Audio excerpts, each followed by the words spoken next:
Hello friends, welcome to our channel smart study with RS.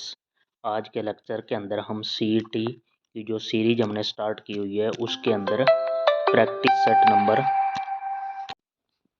Set number 4 जो कि चौथा practice set number है, इसको डिस्कस करेंगे। इसके टॉप पहले 50 क्वेश्चन डिस्कस करेंगे पहले, और दूसरी वीडियो के अंदर अगले 50 क्वेश्चन डिस्कस करेंगे। मतलब कंप्लीट पेपर है जो डिस्कस करेंगे 100 क्वेश्चन का, लेकिन ये पार्ट 1 है, इसमें केवल 50 क्वेश्चन डिस्कस करेंगे।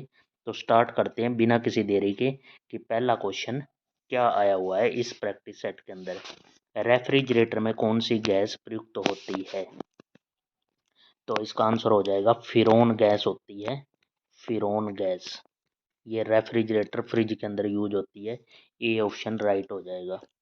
नेक्स्ट क्वेश्चन हमारा करंट अफेयर से है कि 2 अक्टूबर 2024 को भारतीय प्रधानमंत्री नरेंद्र मोदी ने हरियाणा के किस जिले में के मेडिकल कॉलेज में 500 से अतिरिक्त बेड की आधारशिला रखी है? तो ये फरीदाबाद के अंदर रखी थी। ऑप्शन नंबर ए राइट हो जाएगा। नेक्स्ट क्वेश्चन है, निम्न में से कौन सी नदी भूमध्य रेखा को 2 बार काटती है? तो कांगो नदी है, ये अफ्रीका की नदी है और इसका नाम है कांगो नदी, जो भूमध्य रेखा को 2 बार काटती है। A option. नेक्स्ट हमारा मैथमेटिक्स का आ गया, क्योंकि एचएसएससी ऐसे ही मिक्स क्वेश्चन पूछती है भाई, कभी साइंस का, कभी मैथ का, कभी रीजनिंग का। तो अगला मैथ का क्वेश्चन है, किसी क्रिकेट बल्लेबाज का उसके द्वारा खेली गई 11 पारियों में रनों का कोई औसत था। 12वीं पारी में उसने 90 रन बनाए तथा उसके रनों का औसत 5 कम हो गया। तो 12वीं पारी के बाद रनों का औसत क्या है? तो यहाँ पे 11 पारियां हैं और उसका औसत क्या है? 5 कम हो गया। तो ओवरऑल कितना टोटल कम हो गया? 11 पंजे 55, तो ये और 90 रन उसने और बनाए हैं। तो यहाँ पे टोटल कितना हो जाएगा? 5 और 9 पंजे 45, और 9 और 5 14, 145। ऑप्शन नंबर सी राइट हो जाएगा। नेक्स्ट क्वेश्चन है, हरियाणा में जिलों की संख्या तो फिलहाल 22 जिले हैं हरियाणा के अंदर। डॉक्टर नॉर्मन ई बोरलांग को किस फसल पर कार्य करने पर नोबेल पुरस्कार दिया गया था? तो गेहूं की फसल पर। तो सी ऑप्शन हो जाएगा। ये है विश्व में जो हमारी हरित क्रांति था उसके लिए कौन है? Norman E Borlaug. तो और भारत के अंदर कौन है? एमएस, भारत के अंदर हरित क्रांति के जनक एमएस स्वामीनाथन। तो सी ऑप्शन, ये एक्स्ट्रा फैक्ट है, आपको ये भी याद रखना है। उसके बाद 7वां नंबर क्वेश्चन पे चलते हैं। डैश के उत्पादन में हरियाणा का प्रथम स्थान है? तो मशरूम के उत्पादन में हरियाणा का प्रथम स्थान आता है। डी ऑप्शन राइट हो जाएगा। नेक्स्ट क्वेश्चन हमारे पास है, ताजमहल का डिजाइन तैयार करने वाला वास्तुकार कौन था? तो उस्ताद ईसा, यहाँ पे बी ऑप्शन राइट हो जाएगा। उस्ताद ईसा ताजमहल का डिजाइन तैयार करने वाला वास्तुकार था। हरियाणा का राजकीय पक्षी कौन सा है? तो काला तितर हो जाएगा। सी ऑप्शन राइट हो जाएगा। खाद्य सुरक्षा सूचकांक 2023-24 में हरियाणा का कौन सा स्थान है? तो 16वां स्थान है। यहाँ पे भी सी ऑप्शन राइट हो जाएगा। नेक्स्ट क्वेश्चन हमारा रीजनिंग का आ गया। BDFH को ये लिखा गया है, JLNFP और RTVX का बताना है। तो यहाँ हम देखें कि यहाँ इसने क्या कर रखा है, बी, इनकी नंबरिंग पता होनी चाहिए। बी 2 पे है, जे 10 पे है, 8 ऐड हो गया, R 18 पे है, इसके अंदर 8 ऐड करेंगे तो 18 और 8 26, 26 पे क्या जेड है, तो जेड एक ही ऑप्शन में है, सी वाले में। तो सी आंसर राइट हो जाएगा। 400 का यहाँ अंडर रूट क्या है? 20 है, तो 484 का अंडर रूट निकालेंगे तो कितना आ जाएगा? 22। ऑप्शन नंबर सी राइट हो जाएगा। उसके बाद 13 नंबर क्वेश्चन क्या है, ग्रीनिंग ऑफ हरियाणा कार्यक्रम किससे संबंधित है? तो ये क्वेश्चन में PYQ है, प्रीवियस ईयर क्वेश्चनों में, पेपरों में भी आया हुआ है। ये है वृक्षारोपण से। नेक्स्ट क्वेश्चन है, अनंगपुर बांध हरियाणा के किस जिले में? ये भी प्रीवियस ईयर क्वेश्चन है, और किस जिले में अवस्थित है? तो फरीदाबाद के अंदर है अनंगपुर बांध। यहाँ पे ये ऑप्शन राइट हो जाएगा। कौन सी नदी हरियाणा को उत्तर प्रदेश से अलग करते हुए इसकी पूर्वी सीमा को निर्धारित करती है? तो ये यमुना नदी है, जो हमारे हरियाणा और यूपी के अंदर पूर्वी सीमा निर्धारित करती है। नेक्स्ट क्वेश्चन है, निम्नलिखित में किसका संबंध आजाद हिंद फौज से नहीं था? तो भगत सिंह का संबंध नहीं था। डी ऑप्शन यहाँ पे राइट हो जाएगा। यदि किसी चतुर्भुज की एक भुजा तथा उसके विकर्ण का माप क्रम से 10 और 16 है तो उसका क्षेत्रफल ज्ञात कीजिए। तो ये सोल्व करने में क्या है, एक समचतुर्भुज है, इसके अंदर इसके विकर्ण दे रखे हैं, एक विकर्ण, दूसरा, और समचतुर्भुज के विकर्ण 90 पे बाइसेक्ट भी करते हैं, इक्वल बाइसेक्ट करते हैं। यहाँ ये और ये, इसकी एक भुजा की लंबाई तो दे रखी है 10, ये तो दे रखा है 10, और इसका एक विकर्ण दे रखा है 16, तो ये 8 हो जाएगा, ये भी 8, ये 90 पे बाइसेक्ट करता है, ये राइट एंगल ट्रायंगल होगी ब्लैक वाली, 8 है 10 है, ये साइड कितनी होगी 6, तो ये भी 6 होगी। क्योंकि समचतुर्भुज के विकर्ण इसका क्षेत्रफल निकालने के लिए 1/2 D1 पहला डायगोनल और इंटू D2 दूसरा डायगोनल, 1/2 पहला डायगोनल, एक डायगोनल तो दे ही रखा था 8 और 8 16 हो गया, और दूसरा कितना हो गया 6 और 6 12 हो गया। तो यहाँ से कैंसिल करेंगे तो 2 अट्ठे 16 12 अट्ठे 96, तो यहाँ से सी ऑप्शन राइट हो जाएगा, 96 आंसर। नेक्स्ट हमारे पास 18 नंबर क्वेश्चन।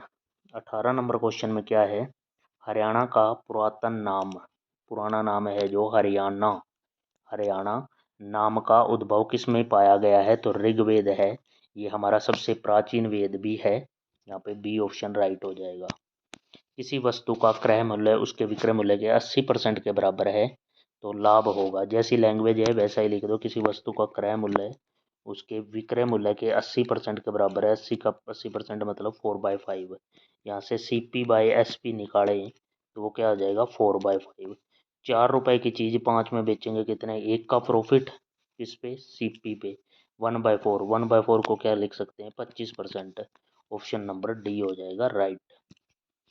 हरियाणा में दूसरी बार राष्ट्रपति शासन कब लगा, दूसरी बार लगा है 30 अप्रैल 1977, एग्जैक्ट डेट रखनी है अपने याद, तो 30 अप्रैल भी याद रखना, 30 अप्रैल 1977, एक 1967, फिर 1977 और तीसरा फिर 1991, ये 3 बार लगा है राष्ट्रपति शासन, ये फर्स्ट, सेकंड और थर्ड।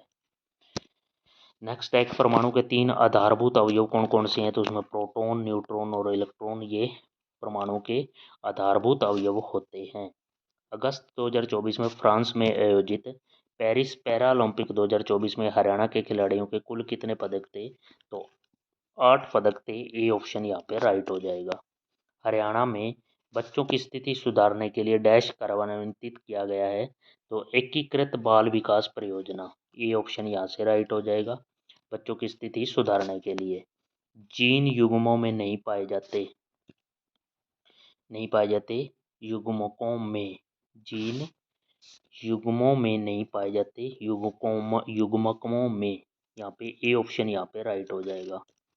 सितंबर 2024 में हरियाणा विरासत एवं पर्यटन विभाग ने विश्व पर्यटन दिवस 2024 को किस रूप में मनाया है, सितंबर 2024 की करंट अफेयर का क्वेश्चन है ये है, पर्यटन विभाग ने विश्व पर्यटन दिवस 2024 को पर्यटन एवं शांति का दिवस के रूप में मनाया है, बी ऑप्शन यहाँ पे राइट।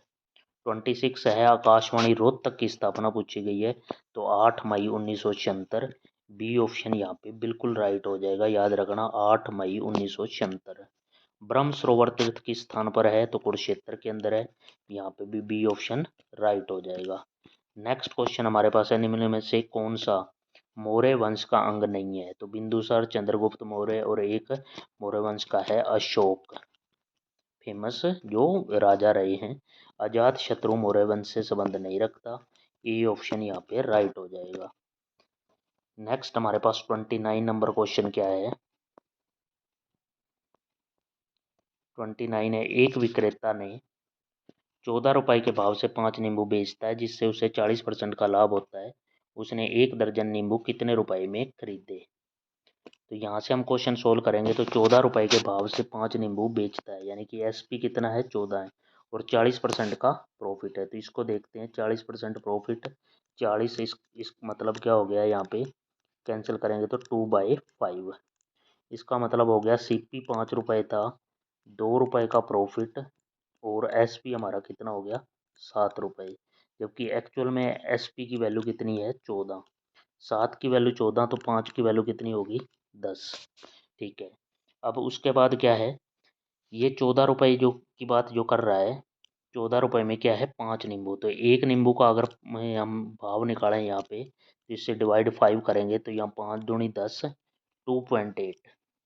एक नींबू को 2.8 रुपये के भाव से उसने बेचा है। तो उसने क्या है, एक दर्जन नींबू कितने में खरीदे गए हैं। तो यहाँ पे 2.8 है एक नींबू का, और यहाँ हमने क्या निकालने हैं, यहाँ एक दर्जन नींबू कितने में। तो हम देखेंगे कि 2.8 में जो बिका है एक नींबू, उस पर भी तो उसको 40% प्रॉफिट हुआ है। तो 40% तो क्या होता है 2/5, यानी कि 5 की चीज़ 7 में बिकी है, और 7 की वैल्यू 2.8 है, यानी कि एक यूनिट की वैल्यू कितनी होगी 0.4। तो 5 की कितनी होगी, 5 इंटू 0.4 करेंगे तो यहाँ पे कितना हो जाएगा 2। एक यूनिट की वैल्यू कितनी हो जाएगी 2 हो जाएगी। और हमारे पास क्या है, एक दर्जन जो सीपी है 2 है, तो एक दर्जन नींबू कितने के हो जाएंगे। एक नींबू 2 रुपये में खरीदा गया है, तो 12 नींबू हैं जो वो 24 रुपये में खरीदे गए हैं। तो ऐसे निकालना पड़ेगा आपको। यहाँ से हो जाएगा सी ऑप्शन राइट। नेक्स्ट है, निम्नलिखित में विकल्पों में कौन से अक्षर को नहीं बनाया जा सकता, कौन सा नहीं बनेगा। तो यहाँ चेक करने हैं जो नहीं बनाया जा सकता। तो यहाँ सिग्निफिकेंट है, इसका क्या होगा FIASCO। इसमें ओ आया हुआ है, इस वर्ड में कहीं पे भी ओ नहीं है, तो बी ऑप्शन राइट हो जाएगा। अगला है कमिश्नर, तो इसमें क्या है MI है, SSIL, एल कहीं पे भी नहीं है, इसमें एल आया हुआ है, यहाँ पे एल नहीं है, तो यहाँ पे सी ऑप्शन राइट हो जाएगा। नेक्स्ट है, कौन सा गलत बताना है इसमें। हिसार के संस्थापक प्रोफेसर तुगलक ठीक है, फरीदाबाद के संस्थापक शेख फरीद ये भी ठीक है। इसमें 4 क्वेश्चन आगे भी चारों याद रखने हैं। रेवाड़ी के राजा रेवत या रेवात ठीक है। सिरसा के राजा सरस ये गलत है भाई, यहाँ पे डी ऑप्शन बिल्कुल गलत हो जाएगा। नेक्स्ट है, न्यूटन का पहला गति नियम, उसको जड़त्व का नियम भी कहते हैं। इनर्शिया का rule, inertia law of inertia भी कहते हैं। जड़त्व का नियम डी ऑप्शन। हर्षवर्धन राजा द्वारा शासित थानेसर के आसपास डैश था। हर्षवर्धन राजा द्वारा शासित थानेसर के आसपास कुरुक्षेत्र था। यहाँ पे ए ऑप्शन राइट हो जाएगा। महेंद्रगढ़ के प्रसिद्ध किले का नाम 1861 ईस्वी में डैश के नाम पर रखा गया।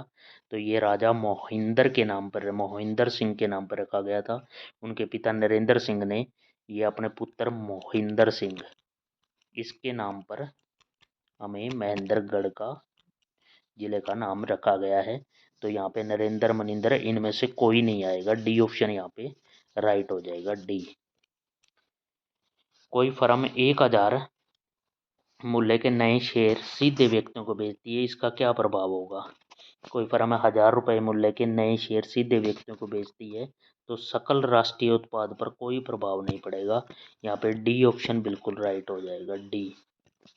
हरियाणा राज्य में पंचायती राज अधिनियम कब लागू किया गया। तो ये 22 अप्रैल 1994 को हरियाणा राज्य के अंदर पंचायती राज अधिनियम लागू किया गया। डी ऑप्शन हो जाएगा राइट। उत्कृष्ट धातु को घोलने के लिए डैश प्रयोग किया जाता है। तो अमल राज यूज करते हैं हम उत्कृष्ट धातु को घोलने के लिए। तो डी ऑप्शन यहाँ पे राइट हो जाएगा। नेक्स्ट हमारे पास 39 नंबर क्वेश्चन क्या है। 39, हरियाणा राज्य कब अस्तित्व में आया। ये भी प्रीवियस ईयर क्वेश्चन है भाई। तो यहाँ ये 1 नवंबर 1966 को, ए ऑप्शन यहाँ पे राइट हो जाएगा। अंडों के मूल्य में 20% की वृद्धि होने पर 24 रुपये में 2 अंडे कम मिलने लगे। अंडों का वर्तमान प्रति दर्जन भाव क्या होगा। तो यहाँ इसको सोल्व करें हम, तो हमारे पास क्या है कि 20% की वृद्धि होगी। प्राइस में क्या है 20% होता है 1/5। 5 से हमारा प्राइस 6 हो गया। क्वांटिटी क्या है 6 से 5 उल्टी हो गई। अब क्वांटिटी क्या है ये हमारी, एक कम है और एक कम होने लग रही है यहाँ। लेकिन ये क्वेश्चन में कह रहा है कि 2 अंडे कम है, एक यूनिट की वैल्यू 2, तो 6 की वैल्यू कितनी हो जाएगी 12, और 5 की वैल्यू हो जाएगी 10। अब 24 रुपये हैं, तो यहाँ से हम पर अंडा निकालें, तो यहाँ 24/12 करें, तो ये 2 रुपये पर अंडा, और यहाँ 24/10 करें तो 2.4 रुपये पर अंडा। तो ये अंडे का, ये तो है वर्तमान मूल्य प्रेजेंट, और ये है पास्ट 12 वाला। जो ये 2 रुपये वाला है ये पास्ट, और 2.4 वाला है जो अंडों का है, क्योंकि वृद्धि हुई है अंडों के मूल्य में, तो 2 से 2.4 हो गई। तो अंडों का वर्तमान प्रति दर्जन भाव पूछा है, तो 2.4 एक अंडे का है, तो दर्जन के निकालेंगे तो इंटू 12, 12 चौक 48, 12 दूनी 24, 4 28, 28.8। डी ऑप्शन यहाँ पे राइट हो जाएगा। नेक्स्ट है हरेडा डैश के माध्यम से ऊर्जा विकसित करने की नोडल एजेंसी है, तो गैर पारंपरिक स्रोतों से ऊर्जा प्राप्त करने की एक एजेंसी बनाई गई है, तो यहाँ डी ऑप्शन हो जाएगा राइट। लोकसभा का चुनाव लड़ने के लिए इच्छुक व्यक्ति की न्यूनतम आयु कितनी होनी चाहिए, तो 25 वर्ष होनी चाहिए कम से कम। यहाँ पे बी ऑप्शन हो जाएगा सही। नेक्स्ट है हरियाणा व पंजाब की संयुक्त राजधानी, तो ये चंडीगढ़ हो जाएगी, सी ऑप्शन यहाँ पे राइट हो जाएगा। उसके बाद है कौन सा एक सर्च इंजन है, तो याहू है जो YAHOO याहू, ये एक सर्च इंजन है, तो ए ऑप्शन यहाँ पे राइट हो जाएगा। शहद में मुख्यतः क्या होता है, तो शहद से हमें कार्बोहाइड्रेट प्राप्त होता है, तो यहाँ से बी ऑप्शन राइट हो जाएगा। नेक्स्ट हमारे पास एक इस पे है मांग और उत्पादन पे एक मैथ का क्वेश्चन है कि दिवाली पर एक मांग और उत्पादन का ये एक पाई चार्ट बनाए गए हैं। टेलीविजनों की संख्या, पाई चार्ट नहीं ये है बार ग्राफ है। तो यहाँ कंपनी है, कंपनी ई के अंदर रंगीन टेलीविजनों की मांग और उत्पादन का अनुपात बताना है। तो ई का देखें मांग, ई ये मांग है जो डैश वाला है, जो ऐसे डॉटेड लगा रखा है, जो ये वाला मांग का है, ये उत्पादन का है। तो ई के अंदर जो मांग है 3300 और उत्पादन कितना है 2200। यहाँ पे रेशियो निकालें तो ये कितना हो जाएगा 11 3 33, 11 दूनी 22, 3:2 बन जाएगा। 3:2 हम ऑप्शन में चेक करें, यहाँ हमारा पहला ही ऑप्शन हो जाएगा 3:2। तो यहाँ आज हमने लगभग 46 के अराउंड क्वेश्चन डिस्कस किए हैं, और नेक्स्ट जो है इससे अगले क्वेश्चन हम अगले पार्ट में डिस्कस करेंगे। Thank you for watching this video, और साथ ही आपने इस चैनल को भी सब्सक्राइब कर लेना है और बेल आइकन दबा लें, ताकि वीडियो का नोटिफिकेशन भी आपको तुरंत मिलता रहे, और ऐसे पेपर हम आगामी आगे भी आपको लेकर आते रहेंगे, तो इससे आपकी तैयारी भी बेहतर होगी। Thank you for watching, have a nice day.